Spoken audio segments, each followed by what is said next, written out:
Okay, good to finish up rookie minicamp. Uh, Had a good showing for 2 days. Guys were locked in, focused, did a good job physically. Um, Obviously, won't be able to keep everybody. Had some good tryout guys. We'll probably end up talking to Scott afterwards. We'll probably end up signing a couple guys. That's always exciting. That's a great opportunity. A couple guys will take advantage of, and but especially excited about getting to Monday now. Get the whole team together, right? This is our squad, right? These are our guys, and we get ready to go to work. What were you looking to get out of this rookie minicamp, being a first-year coach and everything with the organization? Keep it real simple. Get them a basic introduction into our three schemes, in all three phases, and then give them an opportunity to show us what they can do, how they can pick it up, how they move on the field, so we can match that up with what we've seen on film. I thought the coaches did a good job of doing that, and players look good. They look good, fast, not too many mental mistakes. We try to keep it simple so we don't get that, and it was definitely worth the time. Obviously, a lot of focus is going to be on Bryce when the team gets together completely, and I know he's listed as the backup now. How are you going to kind of get him the reps he needs initially when you guys get all back together? Yeah, Bryce will get a lot of reps. As we've said, hey, when he's ready, when it's best for the team, that's when we'll look to make a transition. But right now, when we come back out Monday, Andy will be taking reps with the ones. Bryce will be with the twos, and but Bryce is going to get a lot of reps. Likely even get a few more than Andy. Just as the new guy. So, and Andy, the good thing with Andy is he's logged a lot in the last couple of weeks, and as a savvy veteran, he still needs the work, but we'll focus on getting Bryce as the younger player. Focusing on getting him as many reps as we can. Frank, we saw kind of his trademark off-schedule throw today in 11 on 11. Does that signify to you that he is progressing in comfort at kind of a quick rate? I think he's going to progress quickly in anything he does. I think we all know that's the kind of person he is, that's the kind of player he is, and how fast his mind thinks, and how gifted he is physically. You can just see him throwing the football out there, how easy it is for him. We were, a couple of us coaches were talking. We like to talk about, low RPM mode, where it's easy for him. You can see that. But right, it'll pick up on Monday. Getting the vets out there. There will be challenges. There will be bumps and there will be ups and downs. But excited to get to work. Any thoughts on Ricky Lee, one of the undrafted? Yeah, the guys, like I said, I'm not going to go into any specific evaluation as far as the undrafted guys and all those things, but overall it was just a good showing. It was a good showing. We watched all the tape yesterday, all the individual tape, watch them in every drill, taking notes, watching guys move, react. They came in prepared and did a nice job.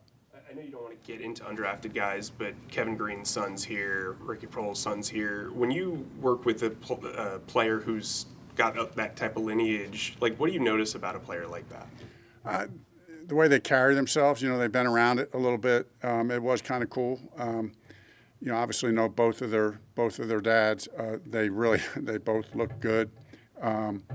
So it was good to have them out there.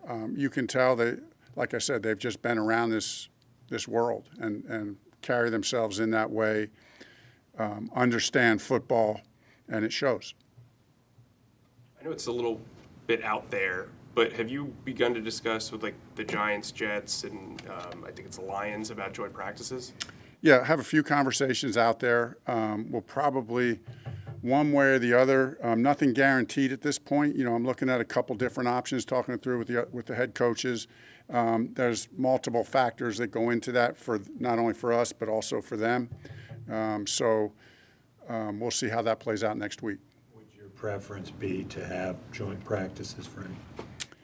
Yeah, if it's right. It has to be right for both teams. And yeah, you always would like to. It doesn't always work out.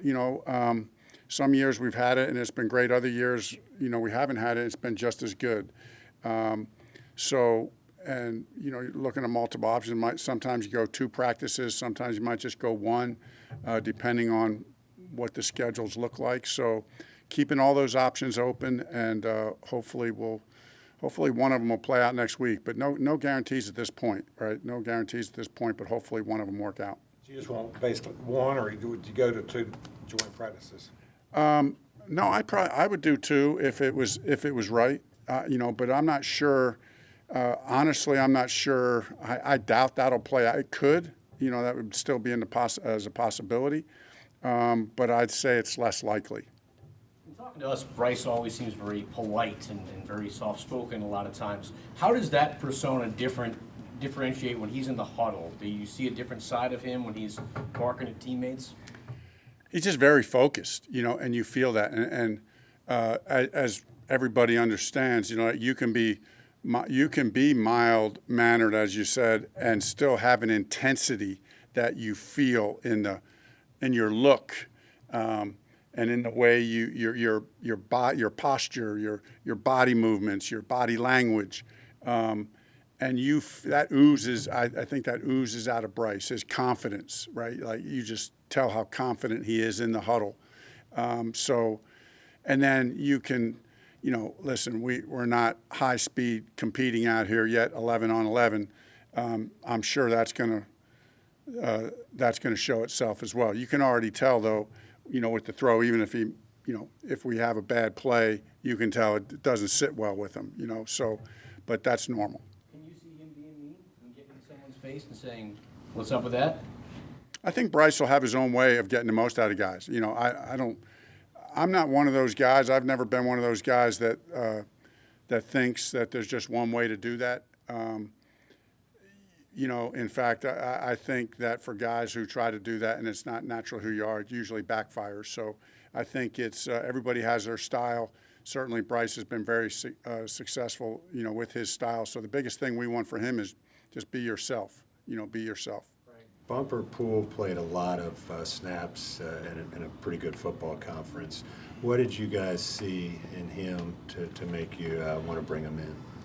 Productivity, like you said, with all those snaps, just knows instinctive, right? Guys who love football and just kind of have a feel for where to be. That's a big deal when you're looking to pick guys up like that.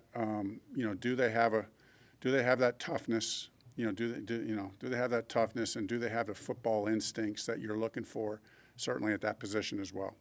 I know you're looking forward to Monday and continue to get things rolling with this team.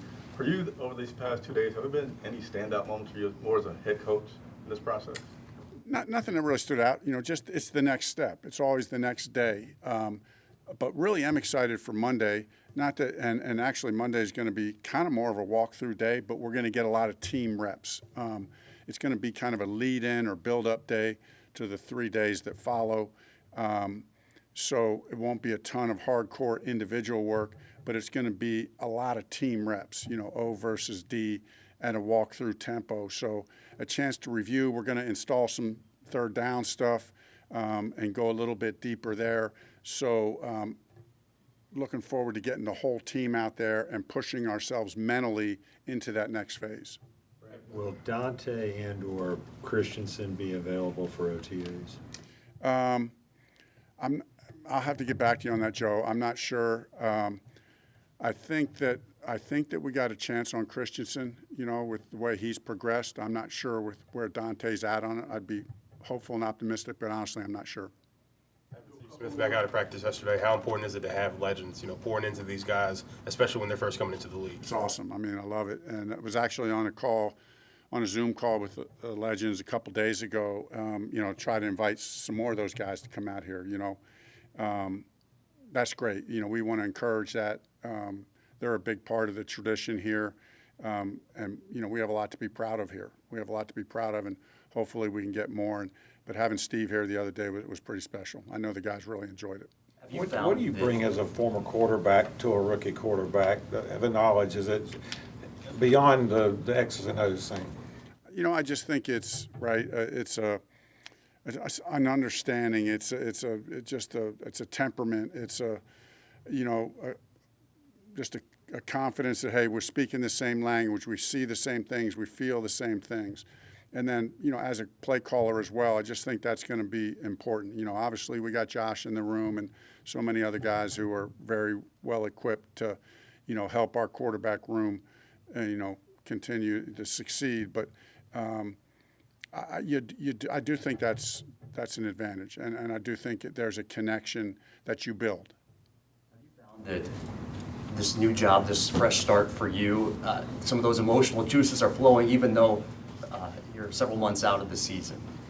Yeah, you do have to, temper your, I don't want to say temper your excitement. You're excited, not afraid to be excited and enthusiastic. In fact, I like to tell the guys, like, we'll get out there on Monday, and there will be times as coaches, almost, now's when we're getting paid, right, to really be motivating and get those guys going now. Now's the time to push them, right?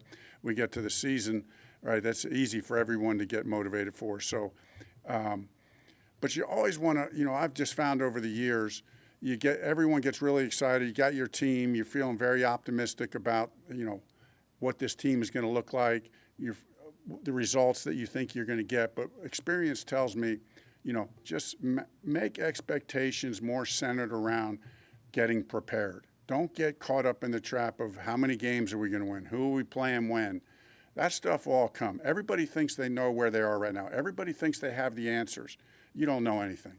I shouldn't say you don't know anything. You don't know much. You got to get on the field with pads on and play games. Then we'll start to find out what kind of team we have. We're very excited about the roster we have, really excited. Think that there's a lot of upside, but we don't know yet, and we got to find out. And so now's the time that we build the foundation to give us the best chance so that when we step out there, we're ready to perform. During the draft, you talked about Jamie finding a role. It seemed like he did really well in coverage this weekend. What did you notice about him, personality-wise and obviously on the field? Just tough guy, competitor. And like you said, when you get safeties there that can do well in coverage, that gives you another element, right? I mean, you know what the safeties are going to do in run support and playing zone coverage, but when you can match up a little bit right there, that just gives you a one step up and an advantage in that position. Coach, one more from Fox 36. Just real quick, going back to the idea of leadership. As a rookie quarterback, how challenging is it to just go in there and take charge when, you've had guys that were there before you and do you have to sort of fight through that, your own insecurities, or are there real obstacles in your way? Yeah, I think that's a great question. I think that what you do on the field speaks so loudly that people don't really hear what you're saying. And so you come in and, you just be yourself and you really just put it out there on the field, no matter where you're taking your reps. You make the most of every rep, and by the way you perform out there as a quarterback, every throw, every call, it doesn't take long for the guys to say, oh, shoot, we got a guy. We got a guy. And that's ultimately what players respond to the most. Does this player help us win football games? Can we count on this player in the clutch? Do we feel like when we walk in a stadium, with this guy, do we have a better chance because he's our guy? And that's ultimately what you're looking for.